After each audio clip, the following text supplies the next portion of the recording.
For the first time in 6 years, the Octagon descended on downtown Missouri, Kansas for Fight Night, Allen versus Holloway.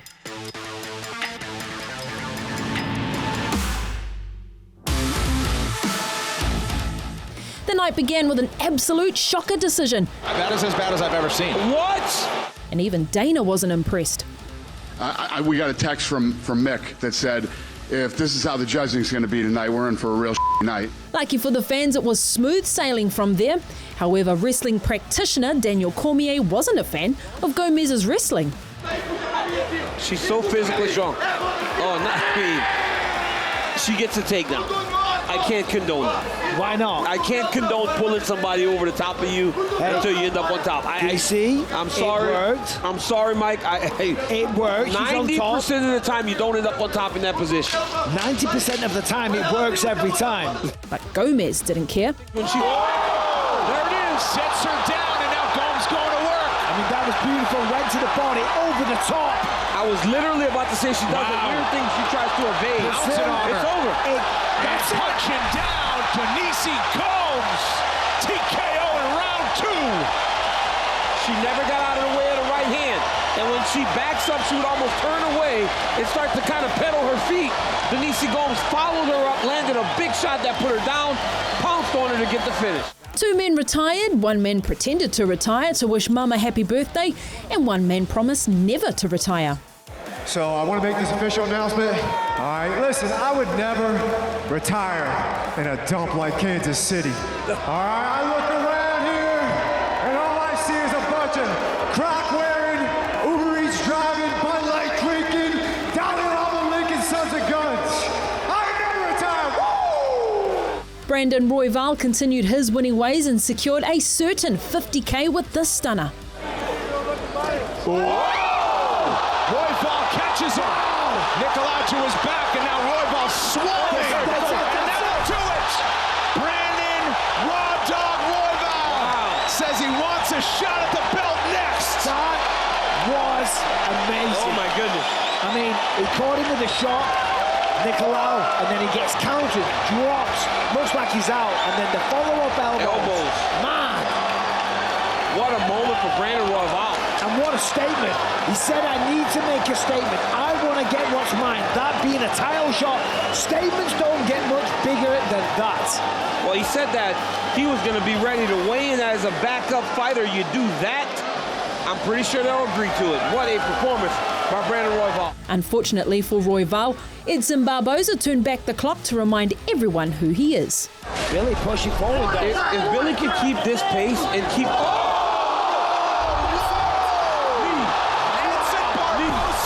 Turns the lights out with a knee.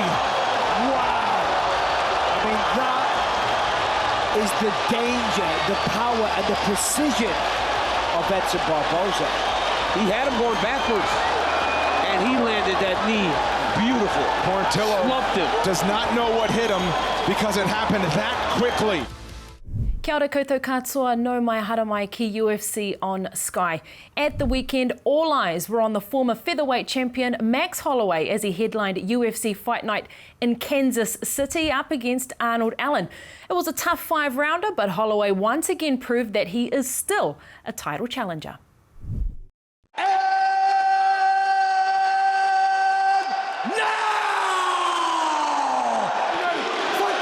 This fight clock is brought to you by Toyo Tires. Max Holloway in black. Small favorite. Arnold Allen, undefeated in the UFC, is in red. 2013 when he fought Conor McGregor as a 21-year-old. Low blow from Arnold Allen. Aloha spirit shown from Max Holloway as he gets some time to recover. An accident, I understand. Yeah, no doubt about that one. He's okay. You good? Yeah. Decided to start being a fighter. You know, Money was beyond extremely tired. He had to sneak onto trains, pretend to be asleep. Seconds to go in the first round as Allen tries to land another kick. Holloway stands his ground that time, fires a combination and a kick of his own. Try to enter. That's nice. Strung them together that time. Longest combination of the fight so far for Holloway. Now, with his team renegade as he lands a huge left, but still working closely with Faraz Sahabi. Wow, now he's starting empty. That's how he beat Dan Hooker. Yeah. You got Max a couple of big shots there. Yeah, big shots landed there by Allen. Yeah. He's running like mini sprints up and down. This is you know, I get up early. Yeah, for sure. You know, no matter where we are, Bisping's running. First UFC fighter to land 3,000 significant strikes. Max Holloway just crossed that halfway through round 2. And Allen, after the first round, went back to his corner, says, I'm waiting too much. He's made the adjustment so far in round 2. you see Allen's so defensively sound as well. When he thought Max was going to unleash the combination, very, very tight guard. Final minute, round 2. Holloway claps a big body kick.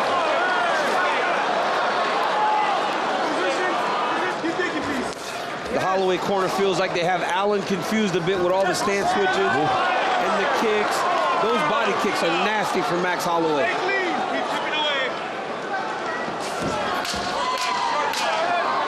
Yeah, the second half of this round, Max looking a lot better. Confusing Arnold a little bit. Getting a little busier with the output as well. Still, another close round. What's constant, Allen is doing a great job trying to get his foot on the outside. The moment Max goes too conventional, Arnold Allen starts to try to win the foot placement. And it's sneaky, right, what Holloway is doing. You don't feel like Holloway's landing all that much, but look at the damage on Allen's face, and you look at the strikes. I mean, Holloway's at 65, Arnold's at 39. And that's always the way with Max. You know, he does have power, of course he does. Yeah. But it's the sheer volume and the pace that he puts on people. Eventually they wilt. You feel like you're going even with him, but then after a time, it starts to spread. Yes, with Max's opponents. Well, this was probably Max's best round. Yeah. Even though, we feel like he won round 1, this was easily Holloway's most effective round of the fight. Now he's poking and prodding at you. He said when he's throwing, you got to kind of throw with him. He said kick and throw with him. You can't wait when Max Holloway starts to get after you. He's been so good and ahead that this is like a new place in the fight. Yeah. He's got to find a way, as Mike said, to take control of this fight again. There's one fight that he did need to come back and win was against Mads Burnell back in Liverpool 2018. If he didn't get a sub late in the 3rd round, he would have lost that fight most likely on the scorecards. But since then, he has mostly been in control in every fight that he's been in. Max is able to just ever so slightly just glide out of range in just the perfect amount. You know, when you study boxing, you're told not to move out too much so you can still land your counter shots. And that's what he's doing. He's backstepping just ever so slightly, just out of range of Arnold, but then fires back. Chance here for Allen as Holloway stumbled back off balance. The target. Holloway goes back to the body kick once again. He's had that working. He's making it miss sometimes, but just missed. Stumbled again. Well, according to the strikes that we have here, significant strikes in favor of Max Holloway, 110 to 59 for Arnold Allen. I don't see it being that wide a margin, but that's what the computer says. And I think after they maybe split the first 2 rounds, this is a big swing round, depending on how the judges see this one. And for Arnold Allen, perhaps he'll need to finish it before the final horn, should he want to earn his 11th UFC victory and extend the winning streak tonight. When he comes forward, you go forward and you throw. Dan Hooker round 5. That's it, baby. Back it up, mate. That's it. Okay. Listen to me. As Max Holloway has the lead, entering the final 5 minutes. You know, Faraz Zahabi said we got to finish it. I didn't know if I wasn't that sure of Holloway winning that round. Well, I love the words of Faraz. He said, listen, fly or die, fight or flight, brawl or fall. If Max is ahead, it's not that much. It's not a massive margin. Here he goes. Now he's swarming. Knee to the body on that side.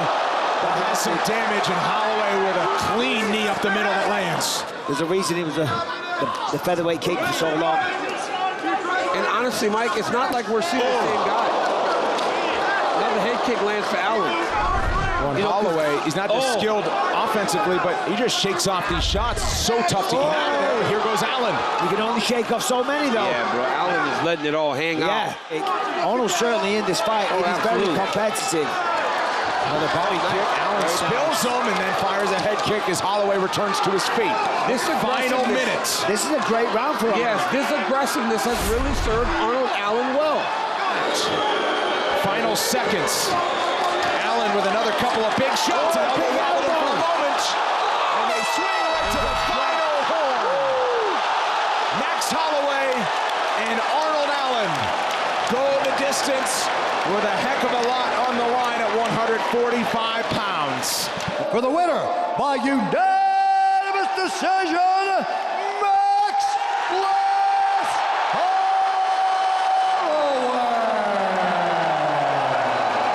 Love you guys. I love everybody. But please, guys, when this man, this friggin' beast of a man right here, take the mic, please do not boo the man. Let's cheer for him. He's a warrior. It takes two to dance, and he did it. After the fight at the press conference, Max Holloway was already spitting out who he would like to face next and that he would like to face him down under. Korean Zombie, that's the only guys from the, that is the only guy in my time with the older guys that I didn't get to fight. I would love that fight.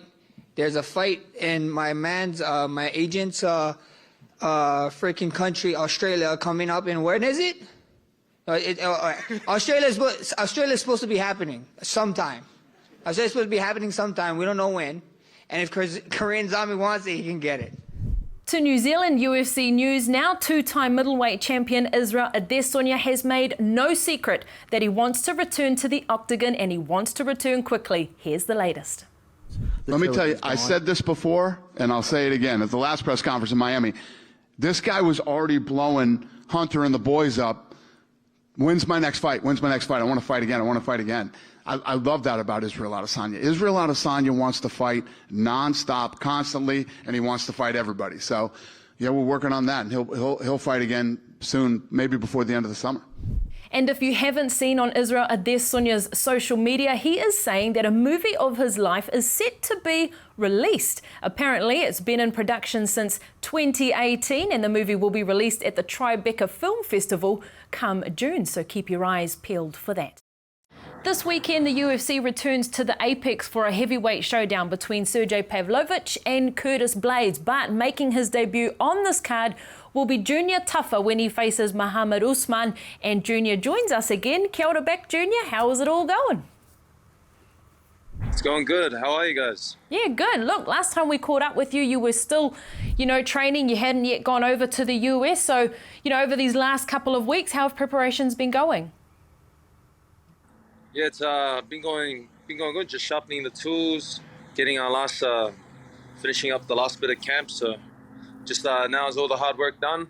Just time to fight. So, just chilling out now, relaxing. Nice one. Have you been to Las Vegas before? I know you haven't fought in the UFC there before, but have you been there before? Yes, I've. My third time I came for, my first time I came when I was like 19 for Mark versus Brock Lesnar. Mark Hunt versus Brock Lesnar. I think that was UFC 200. And then the second time I came was maybe a year ago. My brother had knocked out Harry Hunsucker.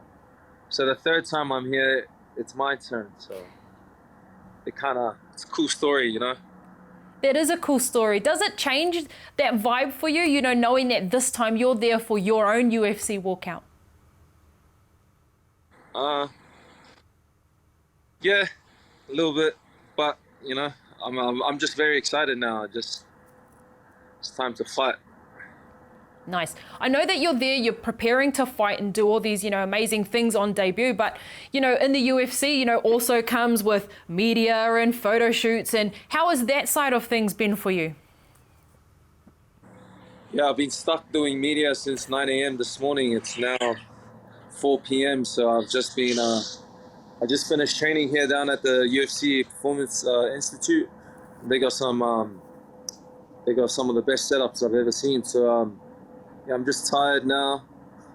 I got a couple more hours left of media, and then that's me done for the week. So. And how soon will you get to tuck into some food? Oh man, as soon as I get off this bus back to the hotel, so yeah. Let's talk about that, because weight cutting, I assume it's not going to be a problem for you, seeing as you are a lighter heavyweight, but how has that aspect been to kind of have a little bit of freedom with eating food during this camp? Yeah. Man, this has been the most enjoyable camp, because I've got to just do camp at my walk around weight. So I'm really eating as much, just experiencing all the foods here. So yeah, it's hard when I'm in a place like this and people are cutting weight and they're grumpy and I'm just enjoying life. So do you feel guilty at all? No chance, you know. I'm in the heavyweight for a reason, you know. So they got a choice. If you want to be heavyweight, come have a pie. So it's their choice. We've got no worries for them. Has there been any focus on your weight in terms of, you know, has there been any direction to maybe gain a little bit more? Yeah, that's been my whole. That was our game plan for this camp. Put on at least 10 kilos. So we've done that quite easy. Oh, I'm sure it'll be a lot easier to be gaining it than to be losing it. Junior, a little bit more fun too. Sure, for sure. Your opponent, Mohammed Usman, he's obviously a little bit more heavy-setted, so, you know, he's a big man. Do you think that size will be coming into play this weekend when you face him? I don't think so. I think the bigger they are, the harder they fall, and that's just my perspective's different, you know. I go in there, get the job done. This is what I chose to do. This is the life I live, you know. The bigger they are, the better for me. I just can't wait to put on a statement. Nice, and that, you know, with more weight comes more power. That's a scary thought, to think that Junior Tafa could be coming into this fight with a lot more power. Definitely, most definitely. I feel like I'm punching the hardest I've ever punched, and you'll see it on the weekend. Well, after a little bit of technical difficulties, we've gone from the UFC Performance Institute to Junior Tafa's hotel. Junior, welcome back. Sorry about that. No worries at all. Technology fails us at the best of times. We have been there before. But look, something that I wanted to bring up with you is the fact that coming into this fight, when this match was made, that Mohammed Usman was the heavy favourite. And then as time's gone on, it feels like people have gone away, done a bit of their homework, realised that you've had all this experience, that you've got these, you know, 8 finishes backing you up, and then you became the favourite. And then now it's starting to even up. So how have you taken to, you know, the reaction that people are having around the world about you and actually doing their homework on you as a fighter? Yeah, I seen that. I was quite shocked. I thought he would be a heavy favourite with his credentials. You know, he won the Ultimate Fighting Championship thing, so I thought he would be a heavy favourite. But when I seen I was a heavy favourite, I was quite shocked. I was thinking, people must know, because they know the last name.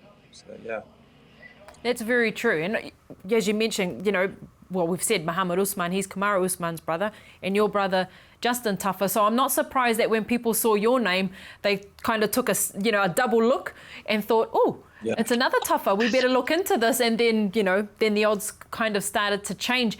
How much does your experience come into play this weekend? Because although it hasn't been, you know, in the UFC octagon, you've come from Glory Kickboxing and many other fights. So how does this work to your advantage?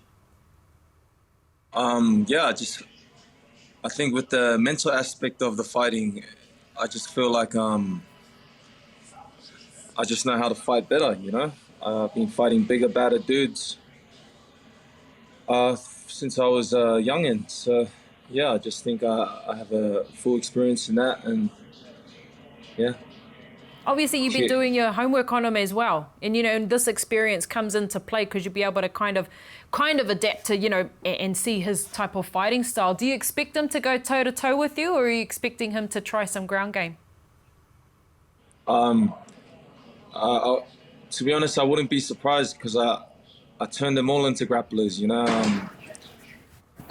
I'm like the mad butcher. I butcher them on the feet so they want to grapple. So, yeah. The Mad Butcher's going to appreciate that little shout out. Look, have you been able to, while you're in Las Vegas, have you been able to get to the Apex and have a look around at the octagon, get a feel for things? Yeah, I was there this morning. It's quite a small cage, so it's just going to be fireworks with the way the cage is built. And if this guy's coming to fight, then it's going to be a hell of a fight. For those that may not have been following you, over the years, I mean, not only your fighting career, but you've been helping other fighters get prepared for their fights. Tai Tuivasa, Mark Hunt's been on the scene, your brother, of course. How much does all of that help with your preparation for your fight? It was just they all my sparring partners know me. They knew it was inevitable for me to be, because I believe I'm really good. My self-belief is, my mom gets mad at it, but so I fully believe, and even my sparring partners, I feel like I was just like the hidden gem that people don't know, and now I'm finally getting I'm getting my recognition, and I get to prove it this weekend. So it's my turn. Have you heard from any of them? Of course, I speak to them daily. They're like my big brothers. We're in camps. We spend a lot of time together. These guys. And of course, you've got your brother there with you. He was here on the show last week, and he was talking you up, of course, saying that Mohammed Usman better watch out this weekend. Obviously, as a brother would, but. Has he given you any advice? Has he said anything to you, like a message for you? Because, he's walked the walk. He's made that walk to the UFC octagon before. So has, your brother Justin given you any advice ahead of your fight on Sunday? Yeah, he said something like, if you lose, he will be the one to go and knock his ass out. Nah, he didn't say that. He just said, he just gives me it's good when I have all my brothers in, because I have my oldest brother here with me too, so just different angles, and they all have their say and how they think the fight is, and it's good because it gives me good options of what looks I should bring out there. And my brother's one intelligent guy, man. I've always wanted to be like that guy, so yeah.